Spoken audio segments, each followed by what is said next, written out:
Zoti Pacolli, keni pasur takime me kryeministrin Edi Rama për këtë çështje dhe çfarë ju ka thënë? Cili është konflikti juaj me Valona Demi, zoti Pacolli? A mund ta shpjegoni çfarë konflikti keni me Valona Demi? Po pse keni kaq hezitim për zotin Rama, sa herë përmendën? Nuk është e padrejtë të përmendet dikush ka qeveria. S'ka qeveria këtu asgjë, ne jemi duke punuar. Jo, qeveria ka një aset kombëtar dhe strategjik zoti Pacolli që ka interes për të.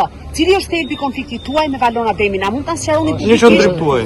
Unë e kom lënë në dorë të gjyqësisë. Unë besoj shumë në drejtësi dhe në vendimet gjyqësore dhe do të veproj ashtu si do të pasojnë vendimet gjyqësore. Ju keni akuzuar zoti Pacolli se zyrtarët lartë shqiptarë janë përfshirë në tentativën për t'ju marrë aeroportin. Unë s'kam deklaruar. Jo, ju keni deklaruar statuset tuaja në Facebook dhe jeni kujdesur të shmangni emrin e kryeministrit duke tentuar ta sqaroni këtë moment.